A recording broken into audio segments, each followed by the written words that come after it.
being beaten up or fixed. Something is being added, lanes are being added, roads are being shifted. We have to continuously map, continuously relearn the environment. All of that requires AI computing. It is one of the reasons why we dedicated ourselves to building a fundamental new computer that would go into a car that has the ability to do all of this deep learning processing and to do it at very high rates. We call it an AI car supercomputer. And our AI car supercomputer used to be multiple chips. And we're building a new one, it's called Xavier, that fits into a little tiny computer like this. This is what an AI supercomputer looks like for your future self-driving car. It's a little tiny computer like this, and it has sensor information that comes in, and CAN information controls the accelerator, the brakes, the steering, and all of the other things that you want to control inside the car. This runs a new operating system we call DriveWorks that takes multiple sensors in, fuses it, recognize and perceive, localize, reason, drive, and it does so while connecting to the HD map and comparing ourselves relative to the information that we get from the HD maps. Incredibly powerful. 8 high-end CPU cores inside this chip. 512 of our next generation GPU. It is ASIL D. The computer is ASIL D. The chip is ASIL C. It is the ASIL automotive safety integrity level. The quality level, the reliability level of this computer is bar none. And then lastly, we do all of that. The performance of a high-end gaming PC shrunk into a little tiny chip, 30 tera operations, trillion operations in just 30 watts. Little tiny computer. We can chain a whole bunch of these together depending on the application, and this will be the future of our self-driving car strategy. Let me show you now what our AI car computer can do.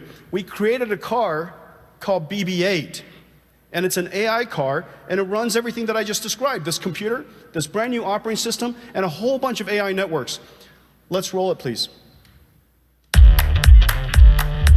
me to Starbucks in San Mateo. I wanna live like this Mardi Gras with a phone call.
BB-8's running on the East Coast, is running on the West Coast, and it's just incredibly fun watching BB-8 zipping around. Incredible. Whoop, whoop. So the Nvidia BB-8 AI car. So our vision is that these cars running all of the AI networks that I just described, connected to HD clouds, should be able to drive from address to address in a very large part of the world. However, there are always places where the confidence of the AI, the confidence of the car, is not high enough to drive by itself. But because it knows where it's going to go, it knows the path. It could determine its confidence level in different parts of the path. And it could tell you which part you should drive yourself or it has low confidence in supporting. We believe that the car is going to be an AI car for driving, but we believe the car itself, should also be an AI co-pilot. So ladies and gentlemen, today we're announcing a new capability on the Nvidia AI car computer. It's called the AI co-pilot, and it basically works like this. Remember, the car has sensors all around it. It's got cameras, it's got radars, it's got lidar, so it has surround perception. The car also has cameras and speakers inside the car. And so it has internal car perception. It is aware of its surroundings. It's aware of the state of the driver. It's aware of the state of the passenger. And just as the Nvidia Spot gives you an array of speakers and microphones, there's an array of speakers and microphones inside a car. And so this car has incredible perception capability, if only the AI was running all the time. We believe that the AI is either driving you or looking out for you. It's either driving you or looking out for you. When it's not driving you, it is still completely engaged, even though it doesn't have the confidence to drive, because maybe the mapping has changed, or maybe the road is too tricky, or maybe there's just too much traffic, too many pedestrians, and that it shouldn't drive. It should still be completely aware, and it should continue to look out for you. We call that AI co-pilot. Surround and environmental awareness, as well as in the cabin passenger driver awareness. Let me now show it to you. And so what you're looking at here is the four cameras. There is a bicycle on the right 45 feet ahead. So notice there's four cameras, front, rear, left, and right. And the front camera, notice there's a biker in front of you about 45 feet ahead. And maybe your eyes aren't looking in that direction. Maybe your head's not looking in that direction. And the car realizes that you might be more cautious. And in this case, it detects that there's a biker and tells you through AI, natural language processing. And so by talking to you very naturally and alerting you of the condition in front of you. Here's another example.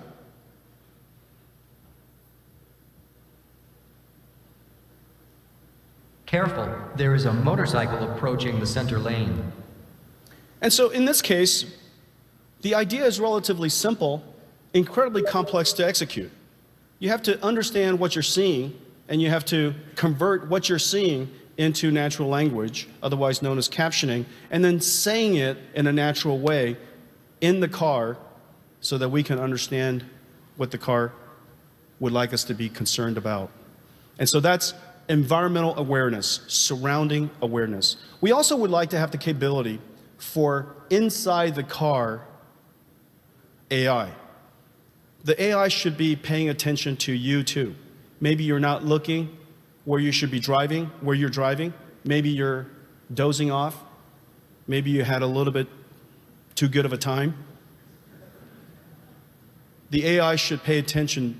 Maybe the AI notices that you're a little bit aggravated and probably should pull over. Too much road rage. And so those capabilities modern AI networks can absolutely do. And so let's take a look at that.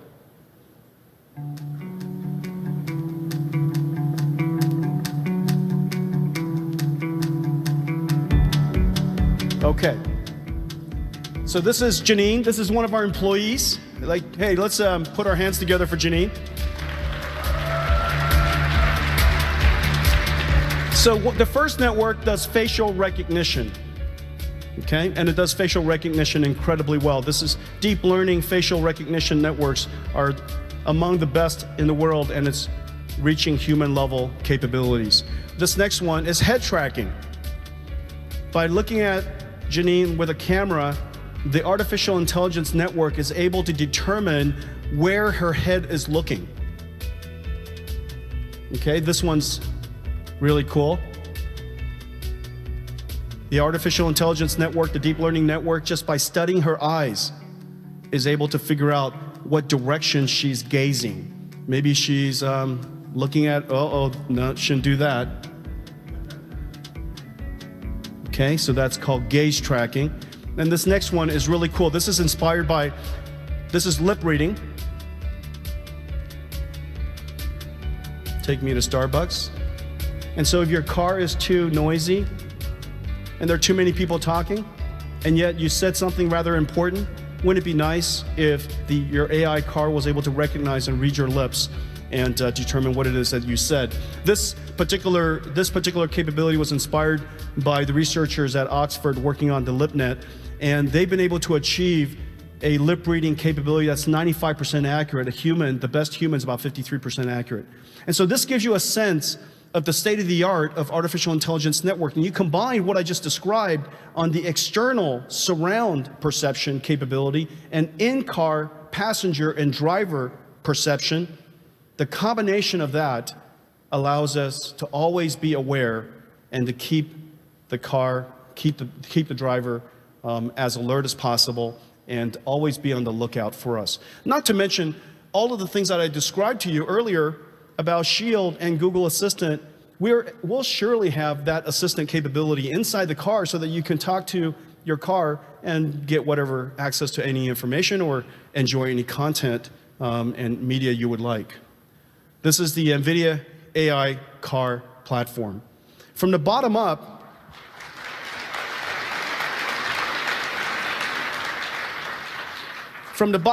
starting from the bottom, this is the Drive PX computer. And on top of it is the DriveWorks operating system. These two things are probably the most complex computer that we have ever built, and we built some of the most complex computers the world's ever known. The amount of data that's coming into this computer, the richness of the artificial intelligence networks and algorithms that we have to run, and the performance by which we have to run it, because time in the case of a fast driving car is reaction time, and reaction time is safety. Vital that we do this very, very quickly. On top of that are all of these artificial intelligence networks that I talked about. There's the autopilot AIs. Perception of the world, reasoning about where you are, reasoning about where everybody else is, driving the car, continuously mapping the car, and exchanging that information with the HD maps in the cloud. Make sure that all the data is coherent and things are changed if necessary. The co-pilot deep neural net, so that there's an AI that's watching out for you all the time.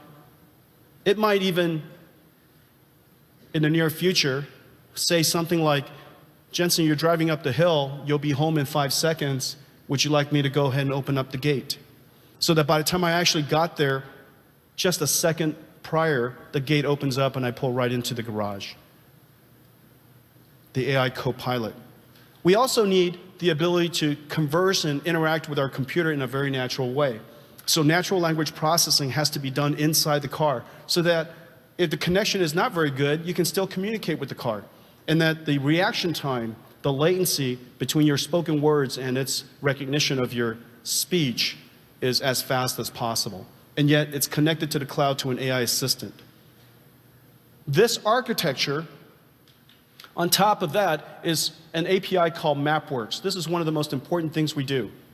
MapWorks interacts with all of the mapping companies in the world. And it does basically 4 things. We basically do 4 things with mapping companies. The first, of course, is the surveying car. Some cars record all the data and do the processing on GPU supercomputers in the cloud to extract the 3-dimensional data from the video. Some survey cars do the processing using a computer like Drive PX, either one of these or something with a discrete Nvidia discrete GPU, so that it could essentially do mapping in real time inside the car. So that's survey car. Number 2 is the GPU supercomputer that's inside the cloud for mapping. Number 3, the interface of data, the exchange of data, so that our car can always see the HD map in the nearby surroundings of the car. And then number 4 as we continuously map the world and notice changes, we would update the changes to the live map in the cloud. These four things, these four functionalities is vital to the ability for self-driving cars to be realized in a very high confident way. And so we've been working with the world's leading mapping companies. We announced several weeks ago, I guess a few months ago, the leading mapping company in China, Baidu.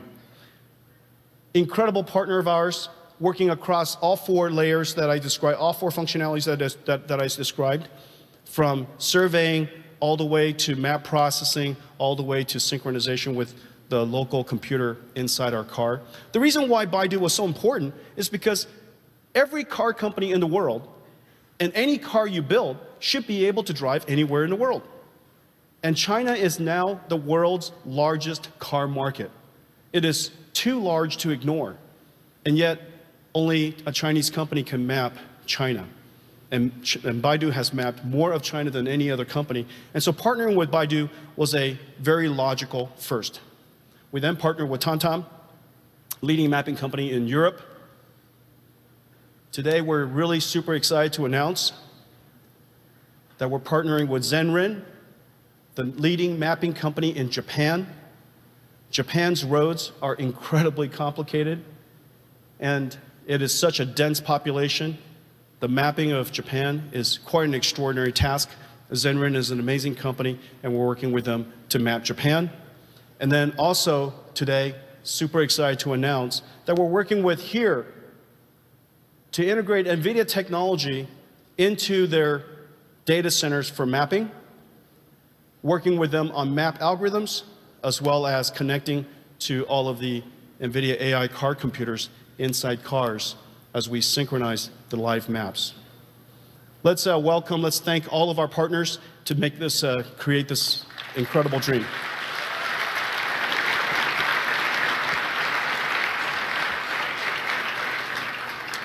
Well, building this ecosystem, building this computer is a gigantic effort. As I mentioned, this is the most complex computing problem that we've ever tackled. This is high-performance computing done in real time. And the AI algorithms that we're developing are all first of its kind. And yet, the endeavor is such great importance. There are so many companies who could really help us realize this dream. I'm super excited to announce today that ZF is now a partner in helping us turn this computer into a production computer for the automotive industry. ZF is the leading truck and commercial vehicle supplier in Europe. They're also one of the world's top 5 suppliers to the automotive industry. This is an extraordinary company, and they are the first to announce a production drive AI computer to the market. It's available commercially for sampling, and it will ship into production this year. Ladies and gentlemen, ZF.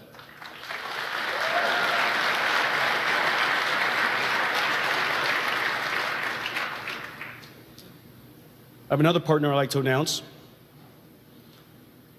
There are a lot of cars, as we mentioned. 1 billion on the road, 100 million sold each year, several hundred million trucks. It's going to take an enormous amount of engineering to transform the entire automotive industry into an autonomous industry. And so today we're announcing that the number 1 automotive technology supplier to the automotive industry, Bosch, is going to adopt the Nvidia Drive computer.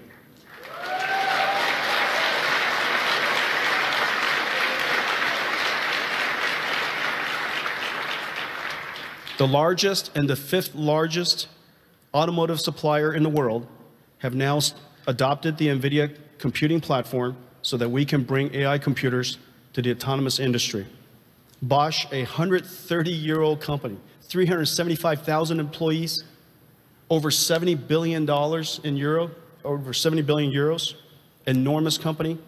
They serve every single car company in the world.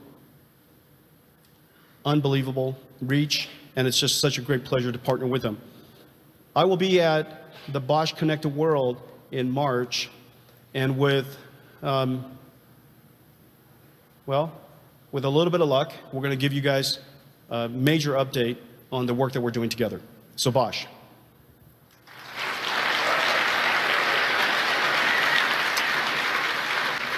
Well, I just have one more announcement. And, you know, the momentum behind the work that we're doing after all of these years is clearly accelerating. And I think people are realizing that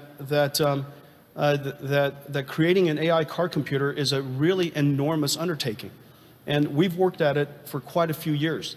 And as you know, Nvidia is one of the companies in the world who could specialize in building the most advanced computers, from the largest supercomputers in the world to the most advanced gaming PCs in the world to AI car computers.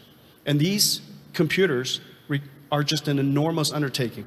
And without a great car company to partner with, it is hard to realize this vision. And so today, we're announcing that Audi and Nvidia will partner together to build the next generation AI cars.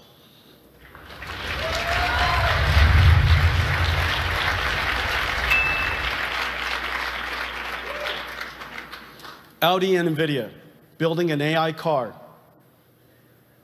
the world's most advanced autonomous vehicles, powered by Nvidia's AI car computer. We'll have cars on the road by 2020. Let's welcome Scott Keogh, the president of Audi America, to celebrate this moment with us.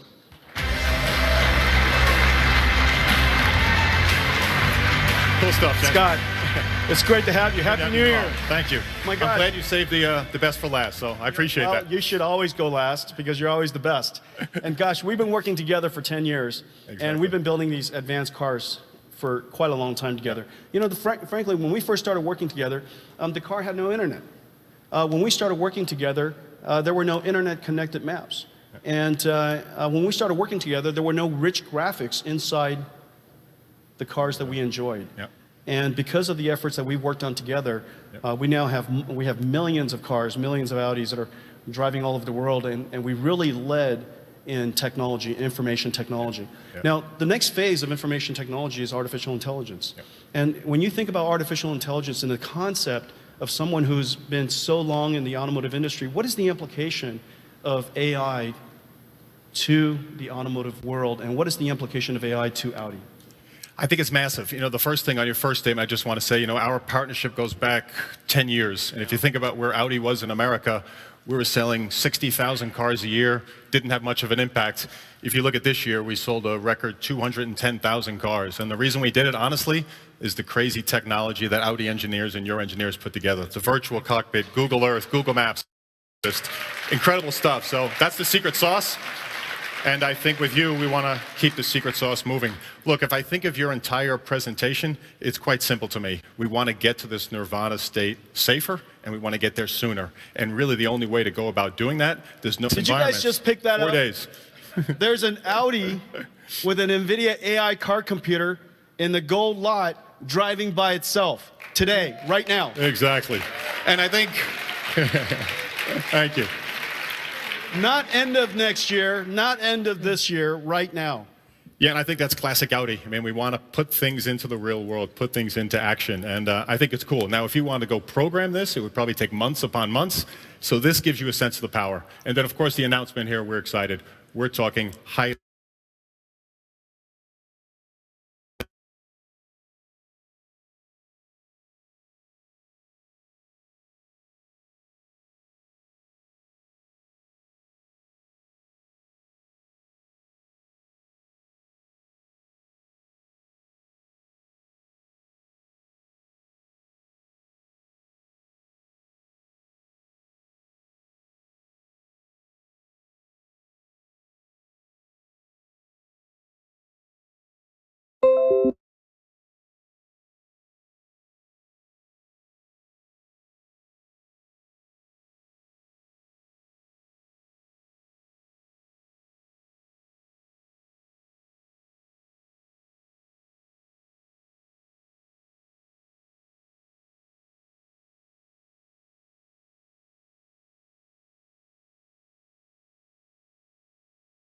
We've been in the Yeah, I got one back there.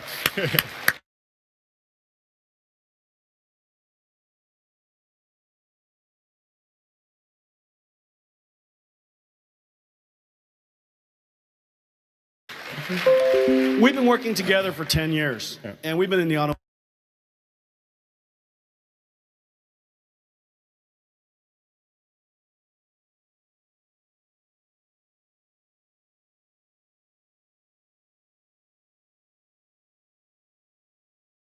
industry a long time, and obviously we're both car buffs, and we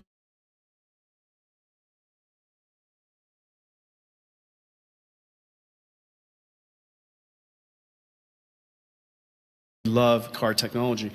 But in no time in the history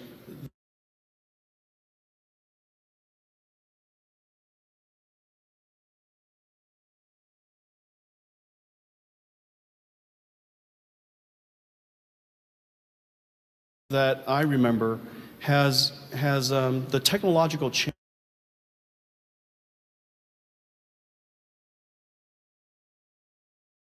and it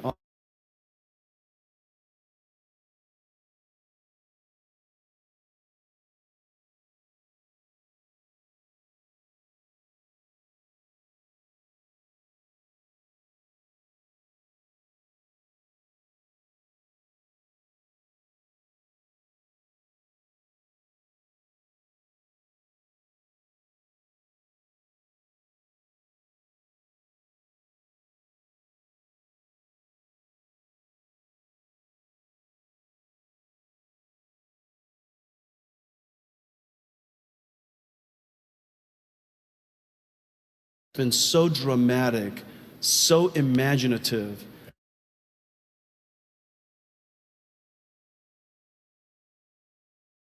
So exciting, and yet so fast. You know, and yet at Audi, you guys have managed somehow to always keep up with the pace. How would you describe the culture and the reason why it is that you guys have been able to stay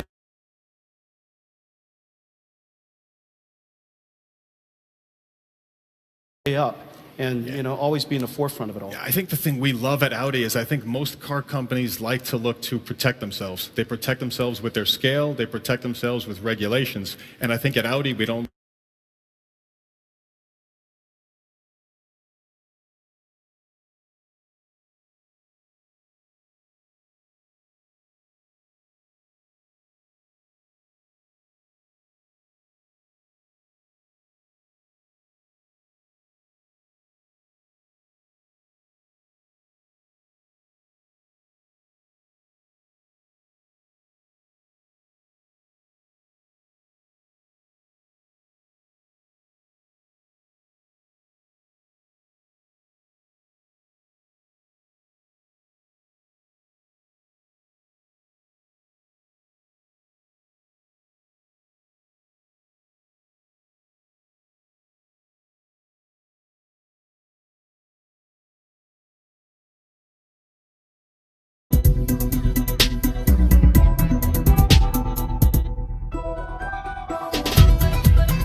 New Horizon. This is a really special day. We're live here in Austin, Texas with AMD. And one of the things I love about the gaming industry is that it's a combination of technology and entertainment. And that technology is what pushes games forward in so many ways, makes them more immersive. And AMD is one of the companies that is leading the charge with new technology. And right now, we're going to get a sneak preview of where gaming and CPUs are going with the reveal of AMD's next generation CPU, codename Zen. You guys have probably heard of it, right? Well, now you're going to find out a lot more about it for the first time.